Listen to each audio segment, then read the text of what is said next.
ആരംഭത്തിൽ കിട്ടാത്ത വെളിപ്പാട് നിന്റെ അവസാനത്തിൽ ദൈവം തരാൻ പോവുകയാണ്. ആരംഭകാലങ്ങളിൽ കാണാത്ത ചില വെളിപ്പാട്, ആർക്കുമില്ലാത്ത ചില വെളിപ്പാട് അവസാന സമയത്ത് കർത്താവ് നിനക്ക് തരാൻ പോവുകയാണ്. യേശുവിന്റെ നാമത്തില്. എല്ലാവരും ക്രൂശിക്കുന്നത് പോലെയല്ല ഇവന്റെ ക്രൂശീകരണം. ഇവനെ ക്രൂശിൽ ഒതുക്കാൻ കഴിയത്തില്ല. ഇവൻ ക്രൂശ് കൊണ്ട് അവസാനിക്കത്തില്ല. ഇവൻ ക്രൂശ് കൊണ്ട് അവസാനിക്കത്തില്ല. ആർക്കും മനസ്സിലാകാത്തൊരു വെളിപ്പാട് ക്രൂശിൽ കിടക്കുമ്പോൾ ദുഷ്പ്രവർത്തിക്കാരിൽ ഒരുവൻ പറയാണ്, നീ രാജത്വം പ്രാപിച്ചു വരുമ്പോൾ എന്നെ ഓർക്കണമേ.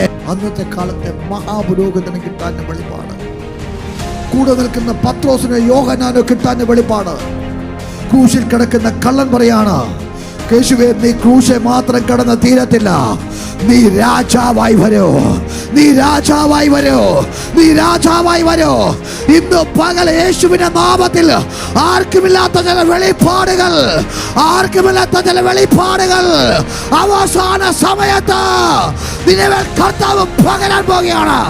പുരോഹിതന്മാർക്കില്ലാത്ത വെളിപ്പാടുകൾ നിന്റെ മേൽ കർത്താവ് ഇന്ന് പകൽ കൈമാറുകയാണ്. സ്വീകരിക്കുക.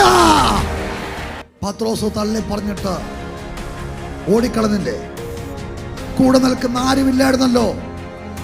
ഇന്ന് പകൽ ഒരു ബന്ധവുമില്ലാത്ത ജയിലിൽ കിടന്നവനെ ക്രൂശിൽ വന്നപ്പോൾ ഒരു വെളിപ്പാട് കർത്താവ് കൊടുക്കുകയാണ്. ഇന്ന് പകൽ പെട്ടെന്ന് നിന്റെ സ്ഥിതി മാറാൻ പോവാ. പെട്ടെന്ന് ഒറ്റ വെളിപ്പാടിൽ നിന്റെ തല മാറാൻ പോവുകയാണ്. ഒറ്റ വെളിപ്പാടിൽ നിന്റെ നിലവാരം മാറാൻ പോവുകയാണ്. യേശുവിന്റെ നാമത്തിൽ ഒറ്റ വെളിപ്പാടിൽ നിന്റെ മേൽ വന്ന കയ്യെഴുത്തുകളെ മായ്ക്കുകയാണ്. നിന്റെ മേൽ വന്ന ന്യായവിധി മായ്ക്കുകയാണ്.